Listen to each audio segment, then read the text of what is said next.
Instant banana dosa ಇವತ್ತಿನ recipe.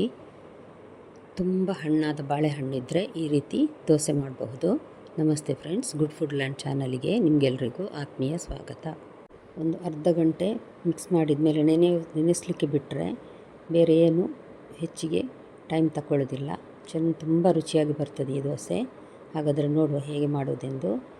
ಒಂದು 7-8 ಕದಳಿ ಬಾಳೆಹಣ್ಣು ತೆಗೆದುಕೊಂಡಿದ್ದೇನೆ. ಯಾವುದೇ ಬಾಳೆಹಣ್ಣು ತೆಗೆದುಕೊಳ್ಬೋದು. ಇದನ್ನು ನೋಡಿ ಸಣ್ಣಗೆ ಕಟ್ ಮಾಡಿಕೊಂಡು ನಾನು ಮಿಕ್ಸಿಗೆ ಹಾಕ್ತಾ ಇದ್ದೇನೆ. ಇದನ್ನು ರುಬ್ಲಿಕ್ಕಿದೆ. ಈಗ ನಮಗೆ ಒಂದು ಸ್ವಲ್ಪ ಅರಸಿನ ಹುಡಿ ಮತ್ತು ಸ್ವಲ್ಪ ಬೆಲ್ಲ. ನಿಮ್ಗೆ ಬೆಲ್ಲ ಹಾಕ್ಬೋದು, ಆಪ್ಷನಲ್, ಬೇಕಿದ್ದರೆ ಹಾಕ್ಬೋದು, ಇಲ್ಲಾಂದರೆ ಬಿಡ್ಬೋದು. ನಾನೊಂದು ಸಾಧಾರಣ ಒಂದು 4-5 ಚಮಚದಷ್ಟು ಹಾಕಿದ್ದೇನೆ. ಸಾಧಾರಣ ಒಂದು ಅರ್ಧ ಕಪ್. ಒಂದು 3/4 ಚಮಚದಷ್ಟು ಜೀರಿಗೆ. ಇವಾಗ ನಾನು ದೊಡ್ಡ ಕಪ್ಪಲ್ಲಿ ಸಾಧಾರಣ 1.5 ಕಪ್ ಬರ್ತದೆ ಸಣ್ಣದಾದರೆ. ಇದು ದೊಡ್ಡ ಕಪ್, ಅದರಲ್ಲಿ ನಾನು ಒಂದು ದೊಡ್ಡ ಕಪ್ನಲ್ಲಿ ರವೆ ಹಾಕಿದ್ದೇನೆ, ಬೊಂಬಾಯಿ ರವೆ. 3/4 ಕಪ್ಪಿನಷ್ಟು ಅವಲಕ್ಕಿ, ತೆಳು ಅವಲಕ್ಕಿ ತೆಗೆದುಕೊಂಡಿದ್ದೇನೆ ನಾನು ಇದರಲ್ಲಿ. ಮತ್ತು 1 ಕಪ್ಪಿನಷ್ಟು ಮೊಸರು, ದಪ್ಪ ಮೊಸರು ಹಾಕ್ತದೆ ಸ್ವಲ್ಪ. ನಾನು ಸ್ವಲ್ಪ ಕಡಿಮೆ ಇತ್ತು ಹಾಗಾಗಿ 3/4 ಹಾಕಿದ್ದೇನೆ. 1 ಕಪ್ ಬೇಕಾಗ್ತದೆ. ಪುನಃ 1 ಕಪ್ಪಿನಷ್ಟು ನೀರು ಮತ್ತು ಉಪ್ಪು ಹಾಕಿ ಇದನ್ನು ನುಣ್ಣಗೆ ರುಬ್ಬಬೇಕು ನಾವು. ನೋಡಿ, ಈಗ ನಾನು ರುಬ್ಬಿ ತಂದಿದ್ದೇನೆ. ಬಾಳೆಹಣ್ಣಿನ ಪರಿಮಳ ಚೆನ್ನಾಗಿ ಬರ್ತಾ ಉಂಟು, ಜೀರಿಗೆ ಬಾಳೆಹಣ್ಣಿದೆಲ್ಲ. ತುಂಬ ರುಚಿಯಾಗಿ ಬರ್ತದೆ ಈ ದೋಸೆ, ಮತ್ತು ತುಂಬ ಸಾಫ್ಟಾಗಿರ್ತದೆ ಈ ದೋಸೆ. ತಕ್ಷಣ ಮಾಡ್ಬೋದು. ಸ್ವಲ್ಪ ರವೆ ನೆನೆಯಲಿಕ್ಕೆ ಸ್ವಲ್ಪ ಹೊತ್ತು ಬಿಟ್ಟರೆ ಬೇರೆ ಯಾವುದೇ ಕೆಲಸ ಇಲ್ಲ ಇದರಲ್ಲಿ ಹೆಚ್ಚಾಗಿ. ಈ ರೀತಿ ಚೆನ್ನಾಗಿ ಮಿಕ್ಸ್ ಮಾಡುವ ನಾವು ಇದನ್ನೊಮ್ಮೆ.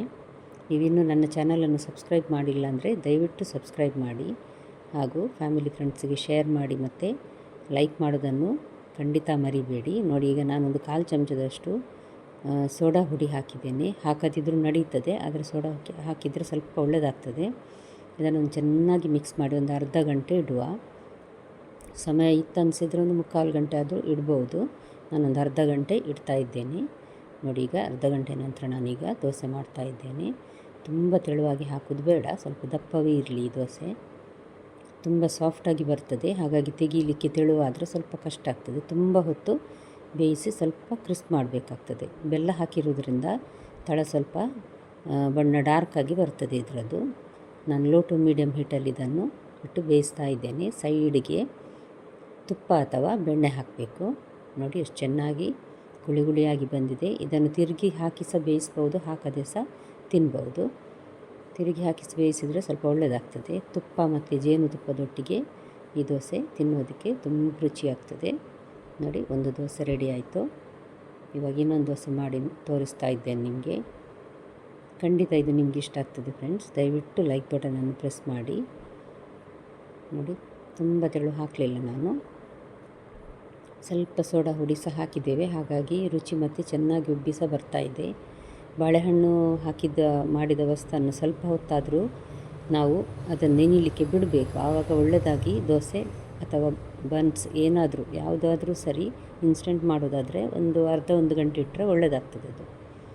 ನೋಡಿ, ಎಷ್ಟು ಚೆನ್ನಾಗಿ ದೋಸೆ ಬಂದಿದೆ ನೋಡಿ, ತುಂಬ ಸಾಫ್ಟ್. ಹಾಗಾದರೆ ನಿಮಗಿದು ಇವತ್ತಿನ ವಿಡಿಯೋ ಇಷ್ಟ ಆಯಿತು ಅಂತ ತಿಳ್ಕೊಳ್ತೇನೆ. ದಯವಿಟ್ಟು ಸಬ್ಸ್ಕ್ರೈಬ್ ಮಾಡಿ, ಫ್ಯಾಮಿಲಿ ಫ್ರೆಂಡ್ಸಿಗೆ ಶೇರ್ ಮಾಡಿ. ನಾಳೆ ಇನ್ನೊಂದು ಹೊಸ ಅಡುಗೆಯೊಂದಿಗೆ ನಿಮ್ಮನ್ನು ಮತ್ತೆ ಭೇಟಿ ಆಗ್ತೇನೆ. ನೋಡಿದ ಎಲ್ಲ ವೀಕ್ಷಕರಿಗೆ ಧನ್ಯವಾದ.